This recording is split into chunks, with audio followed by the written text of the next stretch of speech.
And in one semi, we get set for Devin Kane and Vincent Baker, the winner to get second-seeded Trent Hidley.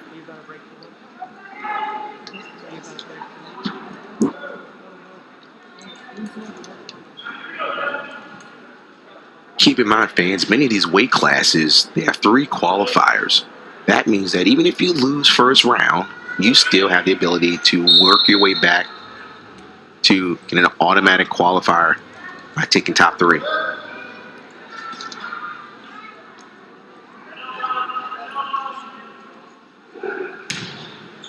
What do you make of the switch by Coleman Scott, Rock? We talked about Clay Lout starting the year at 84. He was the reigning ACC champion. Kane with an early 2. So Devin Kane goes up 2-0. Kane was wrestling 174. He goes back up to 184.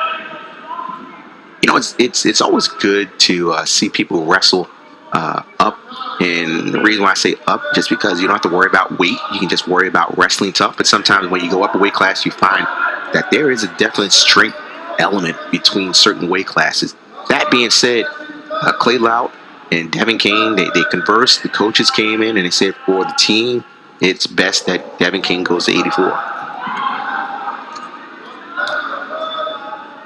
It's a move that certainly seems to be working. North Carolina picking up some late season momentum during the dual season. They closed out the regular season winners of 3 straight, beating Pitt, Lehigh, and Virginia.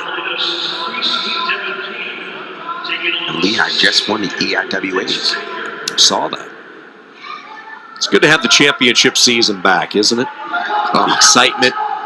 You know, there's a lot of talk about the seeding and the automatic qualifiers, and it wasn't the typical year as far as the formulas used, but you know, you just hope the at-large works itself out and the conferences get their due respect in the end, in particular the ACC, which felt a little slighted, again, because the metrics were based on previous year's performance, on past history, and that's what hurt the ACC a little bit. And again, it could all balance out. I don't think I'm too worried about that because of the at-large process that will follow. And I believe those are those that are meeting in that meeting for the at-large. They want the best kids to go there. Good. I see again, go to what's called a crackdown position. Bring the leg to the mat instead of finishing it high. But Baker's kind of a long wrestler, and he's trying to sit the corner. That's not a takedown yet because his hips aren't there. Maybe a neutral danger. Good patience by Devin Kane. No takedown, but just patience by the veteran.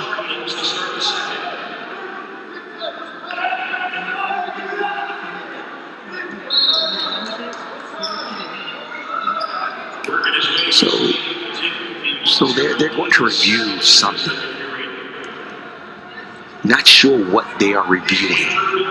It was a referee's decision. There was no brick thrown. Joe Tauber, the outside official, mentioned something to Eric McGill, the head official, and he said something. And they're reviewing. And to the right, that's the independent reviewer.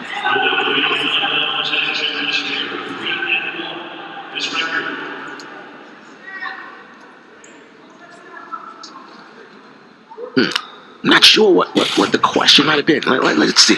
So no takedown is here. It looks like he's trying to lace the ankle. Is there control there? Is there a neutral danger caught? So that might be it. That as Kane was coming around, the right hand was down on the mat for Baker, but they said no takedown.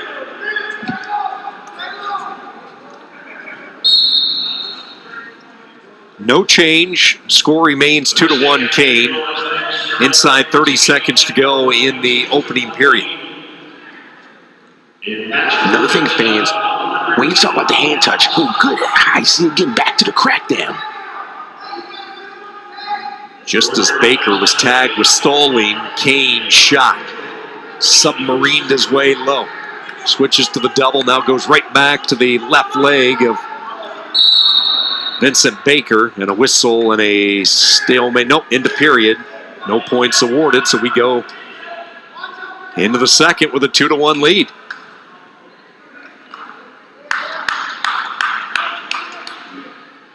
Devin Kane was an NCAA qualifier 2 years ago, made it all the way to the round of 12. He won 4 matches as a wild card at the NCAA, seized the opportunity, took advantage of the situation, and what was so ironic about that, oh, look at this, says we have action, and Baker put on his back.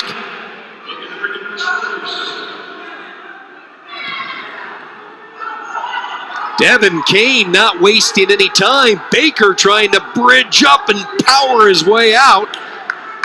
Looks like he's going to stave off the fall, but he gives up serious damage. 4 near-fall points, and Kane goes up 6-1. That opened it up. Kane had a half, then he had a tight waist half, and unfortunately Baker tried to roll through, and when he rolled through, Kane caught him. Kane goes back to the half, left side of the body of Vincent Baker underneath. Still has the tight waist around the right side. Big 4-point near fall, riding position. Second period, creating a little separation. Has the wrist control underneath. This changes the dynamic of the match now. Now it's went from a close 2-1 match, now we're looking bonus points. And right now, he gets 2 swipes, so now it's 8-1. You can see the official counting because he has a leg. And when the official says that, they're going to hold the stall call to reversal. So when the official holds the wrist like that, they're saying, hold the stall call, meaning stop the riding time. By stopping the riding time, the top guy is not accumulating riding time because it's an imminent scoring position. Because it's imminent, they hold their wrist and say, hold the riding time, but it's still a stall call.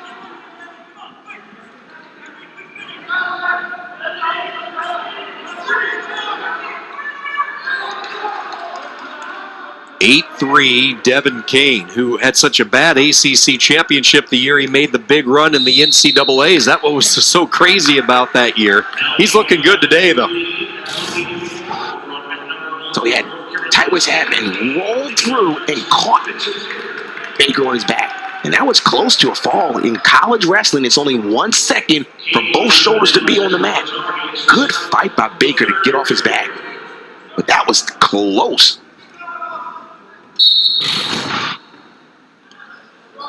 9-3, we start the third period. It will be Baker's turn on top, but not for long. Kane is away. Devin Kane said it was a real weird feeling last year watching his teammates wrestle at the ACC championships. He was sidelined because of an injury, but boy, he is back full force. 2 more and a 12-3 lead.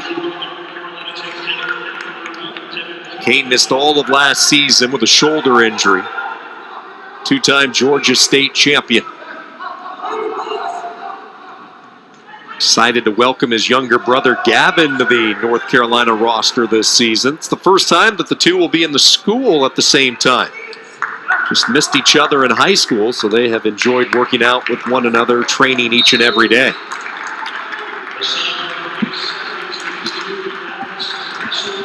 Stall underneath. Second time Baker's been tagged, so that'll be a point. 13-3.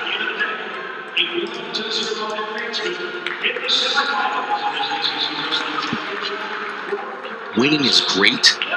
Advancement points are great, but bonus points can really make a difference in the championship for those that are competing to win it.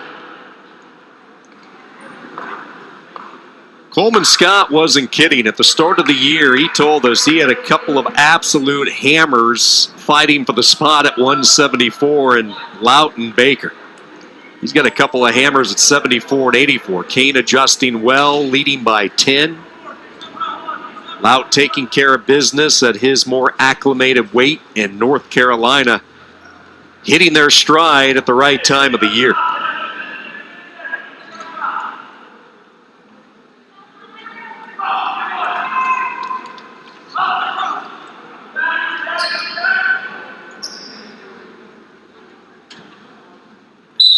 Two minutes, 33 seconds of riding time, an additional point. It's a major decision.